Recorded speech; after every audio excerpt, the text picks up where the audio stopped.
سرزمین عرب سے تو آپ لوگ واقف ہی ہوں گے، اور آپ جانتے ہیں کہ عرب کی سرزمین میں صرف ریگستان ہی ریگستان ہے، ریتوں کا انبار پڑا ہے، جبکہ ہمارے ہندوستان میں پودوں کی اور ہرے بھرے درختوں کی کثرت ہے۔ چنانچہ اگر آپ ہندوستان کے نقشے کو گوگل کے میپ پر زوم آؤٹ کر کے دیکھیں تو آپ کو یہ علاقہ ہرا بھرا نظر آئے گا، کیونکہ یہاں پر پودوں کی کثرت ہے۔ لیکن اگر آپ عرب کے نقشے کو زوم آؤٹ کر کے دیکھیں تو آپ کو وہ علاقہ سرخ نظر آئے گا، کیونکہ وہاں ریگستان اور پتھروں کی کثرت ہے۔ جی ہاں، اور سچی بات بھی یہ ہے کہ عرب کا علاقہ ریگستانوں سے بھرا ہوا ہے، اور یہ دنیا کے خشک ترین علاقوں میں سے ہے، جس کا مرکز الربع الخالی ہے، جو دنیا کے ریت کے بڑے ذخیروں میں سے ایک ذخیرہ ہے۔ لیکن حیرت کی بات تو یہ ہے کہ ریگستانوں والا یہ علاقہ کسی زمانے میں بہت ہرا بھرا تھا۔ کسی زمانے میں یہ علاقہ پودوں والا تھا، چشموں والا تھا، اور پورا عرب سبزہ زار تھا۔ جی ہاں، آکسفورڈ یونیورسٹی کے بہت سے ماہرین نے، جن میں سر فہرست ڈاکٹر ایش پارٹون ہیں، انہوں نے اپنی تحقیق سے یہ ثابت کیا ہے کہ عرب کا یہ علاقہ کسی زمانے میں بہت سرسبز و شاداب تھا، ہرا بھرا تھا، ہر طرف پودوں کی اور ہرے درختوں کی کثرت تھی، یہاں چشمے تھے، باغات تھے، اور جزیرۃ العرب کے بھی بیشتر ماہرین نے اس تحقیق کو تسلیم کیا ہے۔ آج کے موجودہ صحرا اور ریگستانوں کو دیکھ کر یہ بات کچھ عجیب سی لگتی ہے کہ کسی زمانے میں یہ علاقے بہت ہرے بھرے تھے، لیکن ماہرین نے تو اس سے بھی زیادہ عجیب بات کہہ دی ہے، اور وہ یہ کہ مستقبل قریب میں ہی، یعنی بہت جلد ہی، پھر سے یہ علاقے ہرے بھرے ہو جائیں گے۔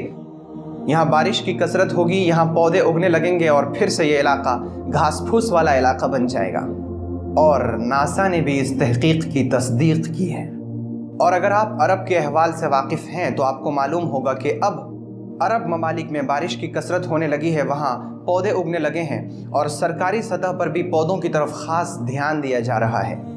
لیکن میرے بھائی، کیا میں آپ کو اس سے بھی زیادہ عجیب بات نہ بتاؤں کہ رسول پاک صلی اللہ علیہ وآلہ وسلم نے آج سے 1400 سال پہلے ہی فرما دیا تھا، لا تقوم الساعة حتى تعود أرض العرب مروجا وأنهارا۔ قیامت اس وقت تک قائم نہیں ہوگی جب تک کہ عرب کی سرزمین پھر سے ہری بھری اور نہروں والی نہ ہو جائے۔ اس حدیث میں رسول پاک صلی اللہ علیہ وآلہ وسلم نے دو باتیں ارشاد فرمائی ہیں۔ ایک تو یہ کہ عرب کی سرزمین پھر سے ہری بھری ہو جائے گی، اور اس کے کہنے کا مطلب یہ ہے کہ عرب کی سرزمین پہلے ہری بھری تھی، تبھی آپ نے فرمایا کہ یہ پھر سے، یعنی دوبارہ سے ہری بھری ہو جائے گی۔ اور دوسری بات یہ کہ یہ معاملہ قیامت کے قریب ہوگا۔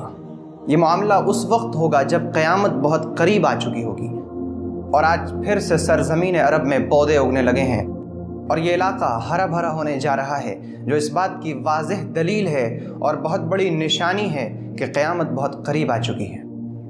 جی میرے بھائی، یہ اور اس طرح کی بے شمار نشانیاں ہیں جن کے بارے میں رسول پاک صلی اللہ علیہ وآلہ وسلم نے خبر دی تھی کہ یہ سب نشانیاں ظاہر ہوں گی، اور ان میں سے بیشتر نشانیاں ظاہر ہو چکی ہیں۔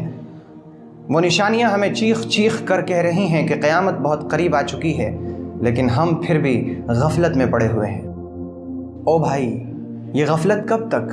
یہ لاپرواہی کب تک؟